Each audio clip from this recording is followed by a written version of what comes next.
SSLC പരീക്ഷാഫലം അടുത്തെത്തി നിൽക്കെ വിദ്യാർത്ഥികളെയും രക്ഷിതാക്കളെയും ഒരുപോലെ സമ്മർദ്ദത്തിലാക്കുന്ന വ്യാജ പ്രചാരണങ്ങൾക്കെതിരെ ശക്തമായ നിലപാടുമായി പൊതുവിദ്യാഭ്യാസ മന്ത്രി വി ശിവൻകുട്ടി രംഗത്തെത്തിയിരിക്കുകയാണ്. കേരളത്തിലെ ലക്ഷക്കണക്കിന് കൗമാരക്കാരുടെ ഭാവി നിർണ്ണയിക്കുന്ന ഈ സുപ്രധാന പരീക്ഷയെക്കുറിച്ചും സോഷ്യൽ മീഡിയ വഴി പടരുന്ന അസത്യങ്ങൾ കുട്ടികളുടെ മാനസികാരോഗ്യം തകർക്കുമെന്ന തിരിച്ചറിവിലാണ് മന്ത്രിയുടെ ഇടപെടൽ. കേരളത്തിലെ പൊതുവിദ്യാഭ്യാസ രംഗത്ത് ഏറ്റവും ഗൗരവകരമായി കാണുന്ന പരീക്ഷയാണ് SSLC. 10ാം ക്ലാസ്സിൽ ഈ കടമ്പ കടക്കുക എന്നത് ഓരോ കുട്ടിയുടെയും ജീവിതത്തിലെ സുപ്രധാനമായ നാഴികക്കല്ലാണ്. എന്നാൽ ഈ പരീക്ഷയുടെ മറവിൽ അനാവശ്യ ഭീതി പടർത്തി ലാഭം കൊയ്യാൻ ശ്രമിക്കുന്ന ചില ശക്തികൾ സജീവമാണെന്ന് മന്ത്രി വി ശിവൻകുട്ടി തന്റെ ഫേസ്ബുക്ക് കുറിപ്പിലൂടെ മുന്നറിയിപ്പ് നൽകുന്നു. പുതിയ പാഠപുസ്തകങ്ങളുടെ അടിസ്ഥാനത്തിലാണ് ഇത്തവണ പരീക്ഷ നടക്കുന്നതെന്നതിനാൽ ചോദ്യങ്ങൾ അതീവ ദുഷ്കരമായിരിക്കുമെന്നാണ് പ്രധാന പ്രചാരണം. എന്നാൽ ഇത് തീർത്തും വസ്തുതാവിരുദ്ധമാണെന്ന് മന്ത്രി വ്യക്തമാക്കുന്നു. ഏതൊരു പരിഷ്കാരവും കൊണ്ടുവരുന്നത് കുട്ടികളുടെ പഠനഭാരം കുറയ്ക്കാനും അറിവ് വർദ്ധിപ്പിക്കാനുമാണ്. പുതിയ ചോദ്യ മാതൃകകൾ പെട്ടെന്ന് ആകാശത്തു നിന്നും വീണതല്ല. അധ്യയന വർഷത്തിന്റെ തുടക്കത്തിൽ തന്നെ SCERT ഇവ വെബ്സൈറ്റിൽ പ്രസിദ്ധീകരിച്ചിരുന്നു. മാത്രമല്ല, കുട്ടികൾക്ക് ഈ പുതിയ രീതി ശീലമാക്കാൻ ഓണപരീക്ഷയും ക്രിസ്മസ് പരീക്ഷയിലും സമാനമായ രീതിയിലുള്ള ചോദ്യങ്ങൾ നൽകിയിട്ടുമുണ്ട്. അപ്രതീക്ഷിതമായി ഒന്നും പരീക്ഷാ ഹാളിൽ സംഭവിക്കില്ല എന്ന ഉറപ്പാണ് സർക്കാർ നൽകുന്നത്. 10ാം ക്ലാസ്സിലെ സിലബസ് ഒറ്റയടിക്ക് വെട്ടിക്കുറയ്ക്കുമെന്ന തരത്തിലുള്ള പ്രചാരണങ്ങളും ഇന്ന് വ്യാപകമാണ്. സിലബസ് ലഘൂകരണത്തെക്കുറിച്ചും സ്കൂൾ ബാഗിന്റെ ഭാരം കുറയ്ക്കുന്നതിനെക്കുറിച്ചും സർക്കാരിനുള്ളിൽ ഗൗരവകരമായ ചർച്ചകൾ നടക്കുന്നുണ്ട് എന്നത് സത്യമാണ്. എന്നാൽ ഇത് ശാസ്ത്രീയമായ പഠനങ്ങൾക്ക് ശേഷം മാത്രമേ നടപ്പിലാക്കൂ. കുട്ടികളുടെ പഠന നിലവാരത്തെ ബാധിക്കുന്ന തരത്തിൽ ഒരു തീരുമാനവും സർക്കാർ എടുക്കില്ല. ഫീൽഡിൽ നിന്നുള്ള ഫീഡ്ബാക്കുകൾ, അതായത് അധ്യാപകരുടെയും വിദഗ്ധരുടെയും അഭിപ്രായങ്ങൾ മാനിച്ചുകൊണ്ട് മാത്രമേ മാറ്റങ്ങൾ വരുത്തൂ. പരീക്ഷാ പേടിയുള്ള കുട്ടികളെ സഹായിക്കാൻ സർക്കാർ വിപുലമായ സംവിധാനങ്ങളാണ് ഒരുക്കിയിട്ടുള്ളത്. റൈറ്റ് വിക്ടേഴ്സ് ചാനൽ വഴി പുതിയ ചോദ്യപേപ്പറുകളെ പരിചയപ്പെടുത്തുന്ന പ്രത്യേക പരിപാടികൾ ഇതിനോടകം തന്നെ ആരംഭിച്ചു കഴിഞ്ഞു. വിദഗ്ധരായ അധ്യാപകർ ഓരോ വിഷയത്തിലും കുട്ടികൾ ശ്രദ്ധിക്കേണ്ട കാര്യങ്ങൾ വിശദീകരിക്കുന്നുണ്ട്.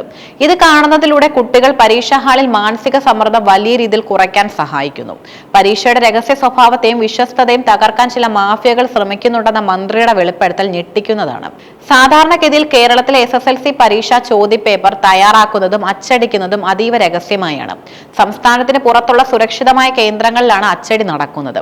എന്നിട്ടും ചോദ്യങ്ങൾ ചോർന്നു അല്ലെങ്കിൽ ചോദ്യങ്ങൾ തയ്യാറാക്കിയത് ഇന്ന വ്യക്തിയാണ് എന്നിങ്ങനെയുള്ള കള്ളക്കഥകൾ പ്രചരിക്കുന്നത് വഴി ചിലർ സാമ്പത്തിക ലാഭം ലക്ഷ്യമിടുന്നു. ഇത്തരക്കാർക്കെതിരെ പോലീസും സൈബർ സെല്ലും നിരീക്ഷണം ശക്തമാക്കിയിട്ടുമുണ്ട്. പരീക്ഷ കഴിഞ്ഞാൽ ഉടൻ ഉയരുന്ന മറ്റൊരു ആശങ്കയാണ് +1 പ്രവേശനം. SSLC ജയിക്കുന്ന എല്ലാ കുട്ടികൾക്കും ഉപരിപഠനത്തിന് സൗകര്യം ഉണ്ടാകുമോ എന്ന രക്ഷിതാക്കളുടെ പേടിക്ക് മന്ത്രി കൃത്യമായി മറുപടി നൽകുന്നുണ്ട്. ഉന്നത പഠനത്തിന് അർഹത നേടുന്ന ഓരോ കുട്ടിക്കും +1 പഠിക്കാൻ ആവശ്യമായ സീറ്റുകൾ സർക്കാർ ഉറപ്പാക്കിയിട്ടുണ്ട്. അതിനാൽ പരീക്ഷാ ഫലത്തെക്കുറിച്ച് ഭയപ്പെട്ട് കുട്ടികൾ തളരേണ്ടതില്ല. ഈ സമയത്ത് കുട്ടികൾക്ക് ഏറ്റവും കൂടുതൽ പിന്തുണ നൽകേണ്ടത് രക്ഷിതാക്കളാണ്. സോഷ്യൽ മീഡിയയിൽ വരുന്ന ഓരോ പോസ്റ്റുകളും കണ്ട് പരിഭ്രാന്തരാകാതെ ആധികാരികമായി വിവരങ്ങൾക്ക് വേണ്ടി മാത്രം കാത്തിരിക്കുക. വിദ്യാഭ്യാസ വകുപ്പിന്റെ ഔദ്യോഗിക പത്രക്കുറിപ്പുകളോ മന്ത്രിയുടെ പേജോ മാത്രം വിശ്വാസത്തിലെടുക്കുക. കുട്ടികളെ സമാധാനപരമായ അന്തരീക്ഷത്തിൽ പഠിക്കാൻ അനുവദിക്കുക എന്നതാണ് രക്ഷിതാക്കൾക്ക് ചെയ്യാവുന്ന ഏറ്റവും വലിയ സഹായം. പൊതുവിദ്യാഭ്യാസ വകുപ്പ് കുട്ടികൾക്കൊപ്പമാണെന്ന വലിയ സന്ദേശമാണ് വി ശിവൻകുട്ടി നൽകുന്നത്. പരീക്ഷ എന്നത് ജീവിതത്തിന്റെ അവസാനമല്ല, മറിച്ച് ഒരു പുതിയ തുടക്കമാണ്. വ്യാജ പ്രചാരണങ്ങളിൽ വീഴാതെ അധ്യാപകർ നൽകുന്ന നിർദ്ദേശങ്ങൾ പാലിച്ച് ചിട്ടയായ പഠനത്തിലൂടെ മികച്ച വിജയം നേടാൻ എല്ലാ വിദ്യാർത്ഥികൾക്കും സാധിക്കും.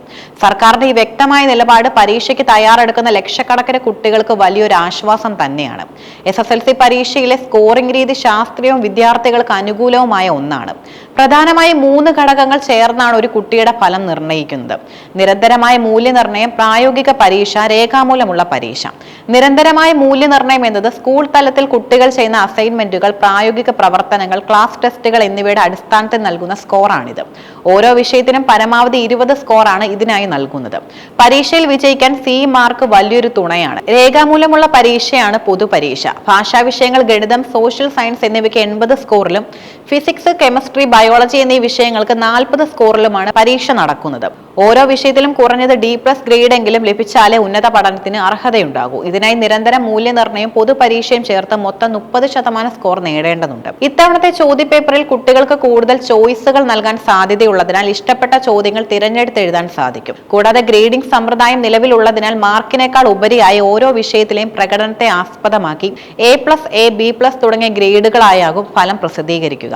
ഇത് കുട്ടികൾക്കിടയിലെ അനാവശ്യ മത്സരവും മാനസിക സമ്മർദ്ദവും കുറയ്ക്കാൻ സഹായിക്കുന്നു.